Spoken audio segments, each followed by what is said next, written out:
La guerre était terminée. Des mois durant, les femmes vinrent mesurer le temps, non pas avec des calendriers, mais selon la routine. Appel du matin, tasse en fer blanc, corde à linge, chuchotement discret après le coucher du soleil. Elles étaient arrivées en Amérique effrayées, méfiantes et convaincues d'une chose. Une fois les hostilités finies, elles seraient renvoyées chez elles sans délai. Ainsi, quand l'interprète pénétra finalement dans les baraquements avec 2 officiers américains et annonça « Vous êtes bientôt libres de partir. Les papiers de rapatriement sont en cours de préparation. » Personne ne manifesta sa joie. Personne ne bougea. Le vrombissement des lits superposés et le bruissement des couvertures usées qui emplissèrent la pièce s'éteignirent complètement. Anna Vogel, ancienne employée de radio à Hambourg, fixait le plancher comme si les lattes de bois risquaient de s'ouvrir sous ses bottes. À ses côtés, Liesl Hartmann serrait le bord de sa couchette jusqu'à ce que ses jointures blêmissent. Au fond de la pièce, Martha, la doyenne du groupe, s'assit lentement, comme si ses genoux l'avaient lâché. Les officiers le détectèrent aussitôt. Ils s'attendaient à des larmes,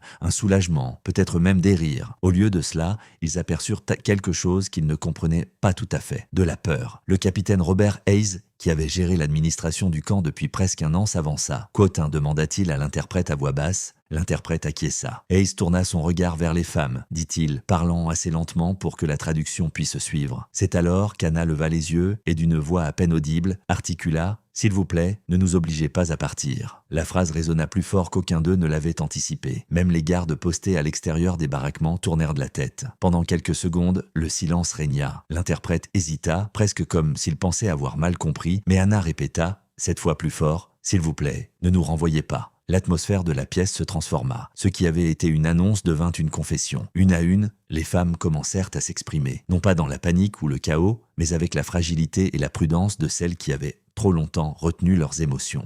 Elles évoquèrent des cités qui n'existaient plus, des foyers réduits en décombres et en cendres, des pères disparus, des frères partis, des mères vues pour la dernière fois dans des gares bondées d'inconnus et de fumée. Elles parlèrent des rumeurs qui les attendaient en Europe. La famine, l'occupation, la méfiance, des interrogations sans fin, des ruines à perte de vue. Certaines n'avaient plus personne vers qui revenir. D'autres ignoraient même si leur famille était encore en vie. Et certaines, à la grande stupéfaction des officiers américains, admirent une réalité encore plus difficile. Elles redoutaient de rentrer non seulement parce que l'Allemagne était dévastée, elles avaient peur parce que l'Amérique les avait changées. Lors de leur arrivée au camp des mois auparavant, les femmes s'attendaient à la cruauté. Elles avaient été averties au sujet de leur geôlier. Elles s'étaient préparées à l'humiliation, aux représailles sévères et à une dégradation incessante.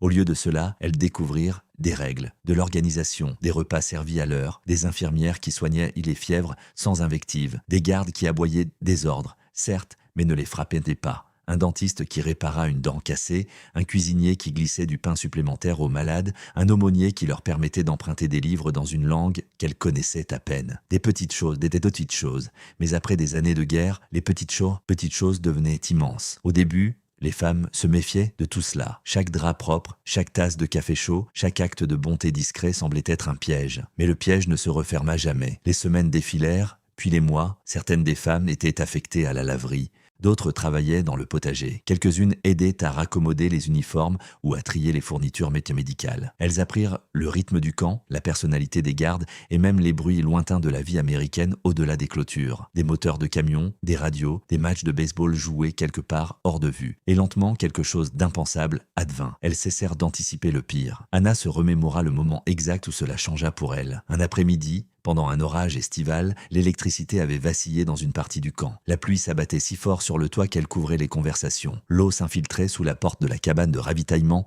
où elle et une autre prisonnière triaient du linge. Elle s'attendait à des cris, des réprimandes, une punition pour ne pas avoir réagi assez vite. Au lieu de cela, le sergent Miller, un jeune fermier de l'Indiana, au visage toujours à moitié rouge du soleil, retroussa ses manches, saisit 2 seaux et commença à écoper l'eau à leur côté. Pas de cris, pas de menaces, juste du travail. Quand Anna le regarda, déconcertée, il haussa les épaules et dit « Côte 7 ». Elle n'oublia jamais cela. Pour Liesl, ce fut le jour où le médecin du camp soigna sa fièvre. Elle avait tenté de dissimuler sa maladie, terrifiée que la faiblesse entraîne des conséquences. Mais l'infirmière américaine avait tiré une chaise, posé un linge frais sur son front et lui avait parlé sur le ton qu'une mère utiliserait avec son enfant. Liesl dira plus tard qu'elle pleura, non pas parce qu'elle était malade, mais parce qu'elle avait oublié que la gentillesse pouvait sembler si ordinaire. Pour Martha, tout avait basculé avec la lettre. Il y avait presque une année qu'elle n'avait reçu aucune nouvelle de sa patrie. Puis un après-midi, grâce au canot de la Croix-Rouge et un véritable prodige administratif, un message est enfin parvenu jusqu'à elle. Sa petite sœur était en vie, bien que maigre, déplacée et logée chez des parents éloignés. Martha ne put pas déchiffrer les dernières lignes car ses mains tremblaient trop fort. C'est la bibliothécaire du camp, une bénévole civile âgée originaire du Kansas, qui lui lut la suite à voix haute. Ce soir-là, Martha s'assit sur sa couchette et prononça des paroles inattendues. Si les individus qu'on nous a incités à détester sont capables de cela, alors quelles autres contre-vérités nous a-t-on racontées ? La question flotta longtemps dans les baraquements une fois les lumières éteintes. À présent, alors que le rapatriement se profilait, tous ces instants de quiétude refaisaient surface avec une intensité accablante. Les femmes ne suppliaient pas par amour de leur condition de prisonnières. Elles imploraient, car pour la première fois depuis des années, la peur ne régissait plus chacune de leurs heures. Le capitaine Hayes écouta l'interprète traduire leurs requêtes. Sa posture se redressa, mais son expression s'était adoucie. C'était un militaire de carrière, un homme attaché au règlement, à la paperasserie et à la hiérarchie. La compassion n'effaçait pas les procédures. Les femmes ne resteraient pas simplement parce qu'elles le désiraient. Néanmoins, ce qu'il entendit le marqua. Ce soir-là, Hayes parcourut seul la clôture. Au-delà des barbelés, le ciel s'étirait, vaste et doré au-dessus des champs. Au loin, il percevait le chant des grillons qui commençaient leur symphonie dans l'herbe. Il médita sur ce à quoi la victoire était censée ressembler. Des hommes rentrant chez eux, des drapeaux hissés, des camps vidés, le passé relégué. Simple, en apparence. Mais rien n'avait été simple pendant la guerre. Pourquoi sa fin le serait-elle ? Le lendemain matin, il fit une démarche inhabituelle. Il demanda des entretiens individuels. Une par une, les femmes s'assirent en face de lui, l'interprète à ses côtés et partagèrent leurs récits. Certaines s'exprimèrent avec franchise. D'autres eurent du mal à contenir leur émotion. Quelques-unes s'excusèrent de demander l'impossible. Hayes consigna des notes pour chacune. Absence de contact familial, adresse de domicile non confirmée, soucis médicaux, crainte du déplacement, peur des représailles des autorités locales, angoisse de la famine, appréhension de retrouver le néant. Une fois terminé, il rédigea un rapport qu'il transmit à sa hiérarchie, non pas pour enfreindre les règles, mais pour interroger la faisabilité d'exceptions, de reports, de parrainage ou d'examens humanitaires dans des situations spéciales. Il ignorait si ses supérieurs y prêteraient attention, mais il l'envoya tout de même. Les jours se transformèrent en semaines. Les femmes enduraient une incertitude plus pénible que la certitude. Chaque camion pénétrant le camp attirait tous les regards. Chaque nouvelle liste affichée au panneau d'information serrait les estomacs. Des noms figuraient pour le transport, d'autres non. Le nom d'Anna ne fut pas cité. Celui de Liesl non plus. Celui de Martha apparut, puis fut barré le lendemain, remplacé par une note en attente de réexamen. Personne ne saisissait la signification exacte, mais cela importait du temps, et le temps devint, soudain, synonyme d'espoir. Durant ces 6 étranges semaines de transition, le camp connut un nouvel apaisement. La tension s'était atténuée entre gardiens et détenus, et la mascarade de la méconnaissance mutuelle, comme si elles étaient des étrangères, séparées par l'histoire, disparut. La guerre avait pris fin, mais un règlement de compte plus discret avait commencé. Un après-midi, le sergent Miller découvrit Anna fixant la route à travers la clôture. « Côte 10 » demanda-t-il. Elle esquissa un léger sourire. « Côte 11 » Il s'appuya sur le poteau à côté d'elle. « Côte 12 » Elle le regarda. « Côte 13 » Il regarda la route à son tour. La Raugia, côte 14. C'est tout ce qu'il dit, mais cela suffit. Liesl commença à se rendre plus régulièrement à l'infirmerie. Les infirmières faisaient confiance à ses mains agiles. Martha, autrefois institutrice, se mit à donner des cours d'anglais le soir, utilisant de vieux journaux, des étiquettes de caisses de ravitaillement et des crayons empruntés. Même les femmes qui prévoyaient encore de partir bientôt se rapprochèrent pendant ces leçons, répétant doucement des mots inconnus dans la nuit. Fenêtre, jardin, matin, liberté. Étrange, songea Anna, comme la liberté sonnait plus facile en anglais qu'elle ne se ressentait dans la vie réelle. Puis vint la réponse. Elle n'arriva pas avec cérémonie, mais avec des enveloppes. Le capitaine Hayes se tint une fois de plus devant les baraquements. Un paquet de documents à la main. Cette fois, les femmes s'étaient préparées à la déception. Elles observaient son visage comme des condamnés fixeraient un juge. Il commença à lire des noms. Certains furent approuvés pour un rapatriement différé, le temps de retrouver des proches. D'autres furent transférés à l'examen pour un parrainage civil via des groupes religieux et des familles d'agriculteurs ayant besoin de main-d'œuvre. Quelques cas médicaux bénéficièrent d'un séjour prolongé. Et pour les autres,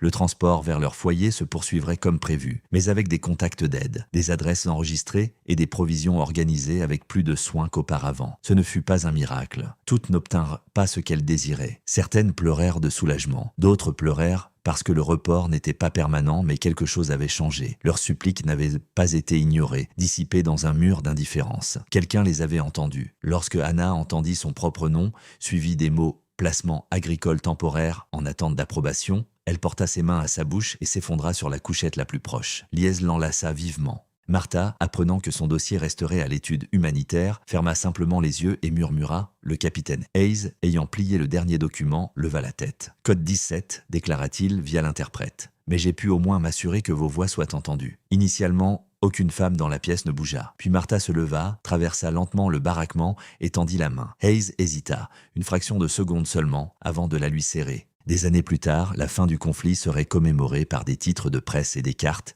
des capitulations et des discours, des personnages illustres munis de plumes célèbres. Mais dans un camp paisible, éloigné de l'Europe, elle fut conservée différemment dans les mémoires. On s'en souvint comme d'une pièce remplie de femmes à qui l'on avait annoncé leur libération, mais qui, pour des motifs inattendus, étaient terrifiées à l'idée de partir. Non pas que la captivité surpassait la liberté, mais le monde qui les attendait outre-mer était en ruine, et les individus qu'on leur avait jadis appris à craindre l'heure avaient manifesté une clémence dont elles ne savaient plus se passer. Anna demeurerait finalement plusieurs années aux États-Unis, travaillant dans une ferme où la famille du propriétaire la traitait moins comme un fardeau que comme une survivante. Lies le trouva plus tard un emploi dans une clinique, ses mains habiles étant enfin mises à profit pour des œuvres pacifiques. Martha, après des mois d'incertitude, fut informée que sa sœur pouvait la rejoindre grâce à un programme d'aide humanitaire. Le jour de la réception de cette lettre, elle pleura davantage que le jour où la guerre prit fin. Et toutes, de diverses manières, partageaient le même souvenir, le son d'un officier américain déclarant « Côte 19 » et le silence qui s'ensuivit, personne ne désirant s'en aller. Car parfois, la chose la plus étonnante que la guerre laisse derrière elle n'est pas la haine. C'est le poids insupportable d'une gentillesse inattendue.